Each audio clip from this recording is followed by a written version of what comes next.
나르시시스트와의 관계가 처음에는 좋을 수 있지만 어느 순간이 되면 손바닥 뒤집듯이 변한다는 걸 경험해 보신 분들은 아실 거예요. 비난과 무시, 은근한 돌려까기. 나를 존중해주지 않는 관계에 힘들어서 다시 잘해보려고, 잘 지내보려고 서운한 마음을 조금이라도 상대에게 내비추면 어떻게 되나요? 나는 내 마음도 공감받고 싶고 상대방 입장도 이해해보고 싶고 화해하려고 한 행동이었는데 전혀 다른 결과가 돌아옵니다. 더 심한 비난, 언어폭력, 정서적 학대, 상황의 왜곡, 칼로 찌르는 듯한 상처를 주는 감정폭력이죠. 결국 내가 미성숙하고 정신적으로 문제 있는 사람이 되어버립니다. 나를 그렇게 괴롭혔던 상대는 피해자가 되어 있고요. 더 무서운 건 밖에서 보면 너무 멀쩡하고 괜찮은 사람이어서 아무한테도 이 상황을 제대로 이해받지 못한다는 점이에요. 이런 나르시시스트와의 관계를 결국은 정리해야 될 텐데 그 과정도 쉽지는 않죠. 이 영상에서는 나르시시스트와의 관계를 끝낼 때 꼭 알아야 할 것들, 그리고 하면 안 되는 것들에 대해서 이야기해 보겠습니다. 나르와의 관계를 끝낼 때 절대 하면 안 되는 것은 후버링으로 하는 행동이나 말들을 진심이라고 믿으면 안 된다는 거예요.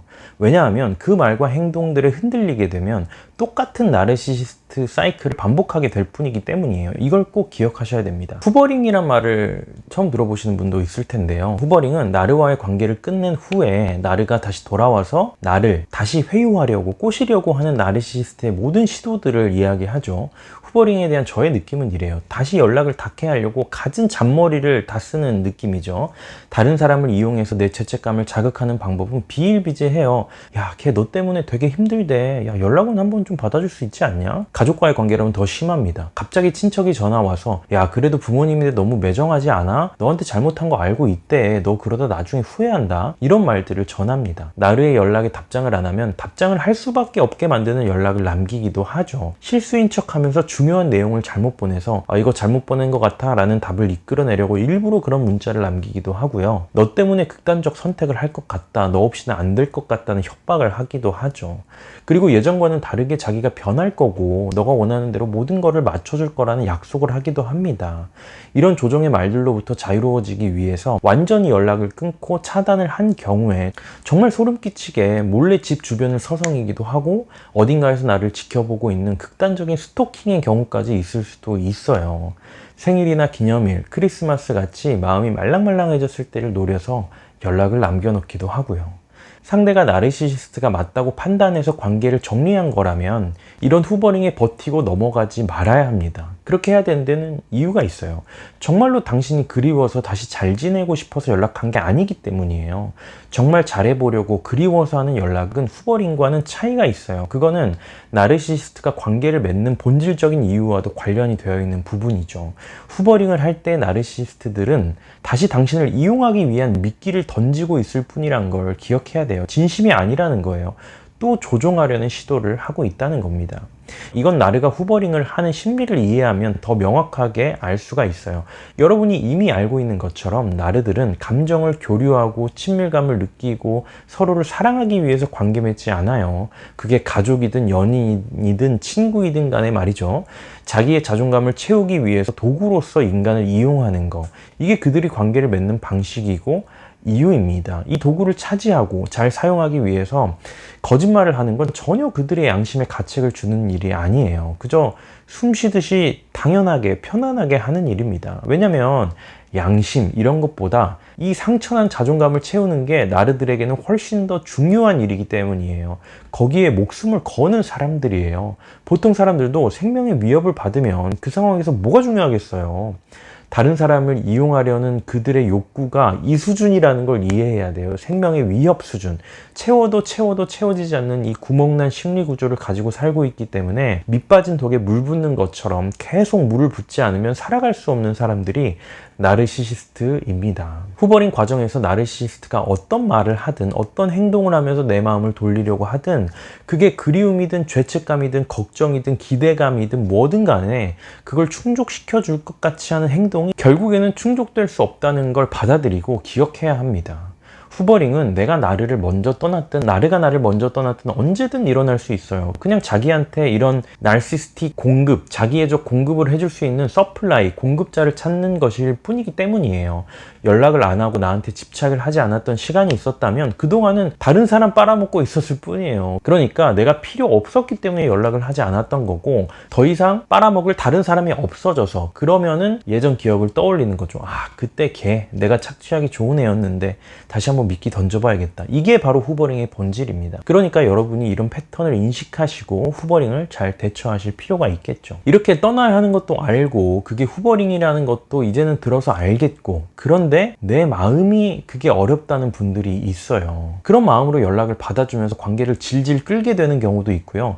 그게 후버링이라는 거를 알고 가스라이팅이라는 걸 알아서 관계를 다 끊었는데도 내 마음이 너무 힘들다는 분들이 있습니다. 그런 분들을 제가 상담에서 많이 만나죠. 그런 분들은 이 개념을 이해하시면 도움이 될 수 있어요. 바로 트라우마 번딩이라는 개념입니다. 번딩은 영어인데 우리말로 하면은 뭐 유대감, 연결감 정도로 해석이 되는데요.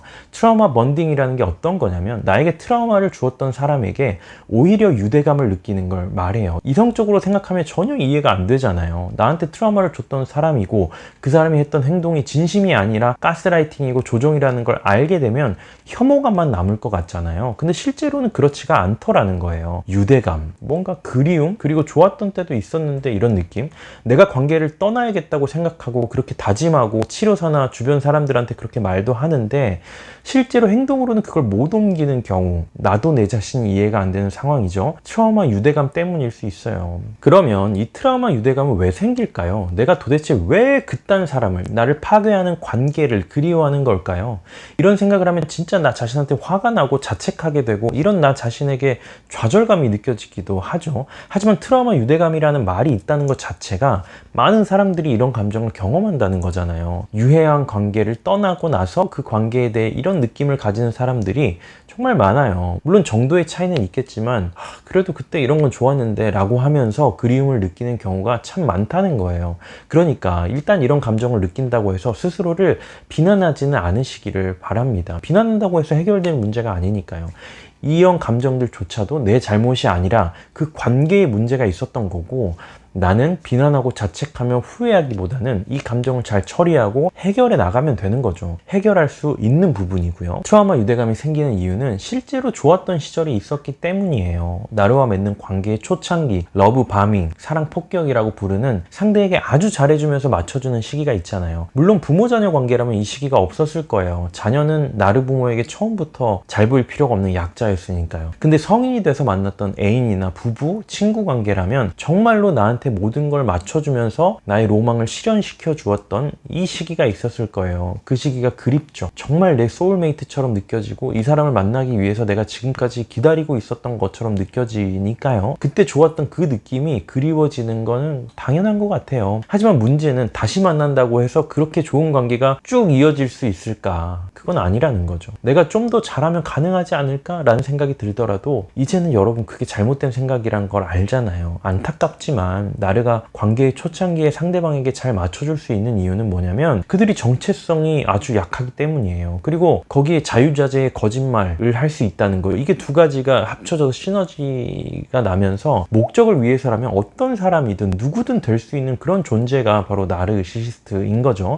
애초에 자기가 누구인지에 대한 감각이 별로 없으니까 연기를 하기 쉬운 거예요. 정체성이 강한 사람은 싫어하는 걸 좋아한다고 하고 아니라고 생각하는 걸 맞다고 말하기 힘들잖아요. 근데 나르들은 애초에 그런 게 별로 없으니까 상대를 유혹하고자 하는 목적에 맞게끔 무슨 말이든 무슨 행동이든 거리낌 없이 할 수 있는 거예요. 그러니까 정말 잘 맞는 사람, 환상적이게 좋은 사람인 것처럼 느껴지죠. 내가 그리워하는 그 좋았던 관계조차도 나르의 거짓말로 쌓아 올렸던 허상의 관계라는 걸 기억하면 여러분이 더 이성적인 판단을 할 수 있을 거예요. 그리고 유해한 학대적 관계일수록 상대가 나에게 주는 조그마한 인정과 보상이 더 크게 느껴지는 법이거든요. 그건 그 자체로 기쁨이라기보다는 어떤 안도감에 가깝죠. 계속 추운 바깥에 있다가 집에 들어왔을 때 따뜻하다 이런 느낌인 거예요. 항상 부모한테 인정받지 못하다가 내가 시험을 잘 보거나 어떤 성과를 내서 잠깐 인정을 받는 거, 그게 너무 달콤하게 느껴지는 거예요. 그게 사랑으로 느껴지는 거예요. 근데 그거 사랑 아니거든요. 따뜻한 집에 안전하고 건강하게 살아야 되는 게 정상인 건데 추운 곳에 너무 오래 있다 보니까 그게 너무 좋게 느껴지는 거예요. 이런 간헐적 보상의 패턴이 트라우마 유대감을 만드는 이유이기도 합니다. 유해한 관계, 나르와의 관계를 잘 떠나고 정리하려면 결국 후버링에 넘어가지 않아야 하고, 그러려면 트라우마 유대감을 잘 다룰 필요가 있어요. 그리고 관계를 떠나고 나서도 내 마음을 너무 힘들게 하는 이 나르시시스트 후유증을 잘 다룰 필요가 있는 것 같아요. 그러려면 내 자신의 내면을 더 잘 들여다보아야 할 필요가 있죠. 상처가 깊으면 깊을수록 이런 내면 작업이 더 많이 필요한 것 같아요. 이런 내면 작업이 충분히 이루어지지 않으면 그게 다양한 정신적, 육체적 질병으로 나타나기도 합니다. 우울증이나 불안장애, 불면증, 화병 이런 거 당연히 많이 겪을 수 있고요. 심혈관계 질환이나 자가면역 관련 질환의 발병률을 높이기도 하죠. 하지만 한편으로 생각해보면 나르를 만났고 그들과의 관계를 정리하는 과정, 그리고 그 이후에 내 자신의 내면을 들여다보는 과정을 통해서 우리는 더 강해지고 성숙해질 기회를 가지는 것 같기도 해요. 후유증으로 고통을 받는 것과 성숙해지는 기회로 삼게 되는 것의 결정적인 차이는 내가 내 스스로의 내면을 돌볼 능력을 키울 수 있는지 아닌지에 따라 달라지는 것 같아요. 이렇게 트라우마를 겪고 나서 더 의미 있는 인생을 살게 되고 더 지혜로워지고 더 강해지는 것을 심리학에서는 외상 후 성장이라고 이야기합니다. 아마 이 영상을 보시는 분들은 나르와의 관계를 정리하려고 생각하거나 아니면 시도하고 있거나 아니면 이미 떠나온 분들일 거예요. 나르를 만났던 여러분의 경험이 여러분에게 트라우마와 상처만으로 남지 않고 외상 후 성장까지 꼭 가실 수 있기를 바랍니다. 그것과 관련해서 조금 더 자세한 내용을 다룬 영상을 고정 댓글에 남겨놓을 테니까 궁금하신 분들은 참고하셔도 좋을 것 같아요. 저도 인생에서 몇 명의 나르시시스트와 깊게 엮인 경험이 있는데요. 지금은 다 관계를 정리한 상태입니다. 그 관계가 나에게 너무 고통스럽고 유해했다는 걸 아는데도 그때 이런 거 좋았는데, 이런 건 다른 데서는 겪어보지 못했던 좋은 느낌이었는데, 이런 생각이 문득 들고 그때를 추억하게 될 때도 있어요. 그렇다고 해서 다시 그 관계로 돌아갈 생각은 당연히 없고 그냥 추억은 추억으로 남기는 거죠. 그리고 그런 유해한 관계를 겪기 전에 세상을 순수하게 바라봤던 때에 내 자신이 그리울 때도 있습니다. 하지만 지금은 오히려 세상의 진실을 있는 그대로 똑바로 쳐다볼 수 있고, 악은 악으로, 선은 선으로 바라보면서도 악에 휘말리지 않으면서 내 중심을 지켜나가는 그런 나의 모습을 보면서 많이 컸다는 생각을 하기도 합니다. 오늘 제가 준비한 내용은 여기까지예요. 더 많은 분들이 나의 실체를 알고 자신을 지킬 수 있기를 바라신다면 영상이 더 많은 분들에게 닿을 수 있도록 좋아요와 구독 눌러주시고 필요한 분들에게 공유해 주시기 바랍니다. 저는 여러분이 관계의 상처를 치유하고 단단한 내면을 가질 수 있는 좋은 내용으로 다음에도 찾아뵐 테니까 다음에 또 만나요. 안녕.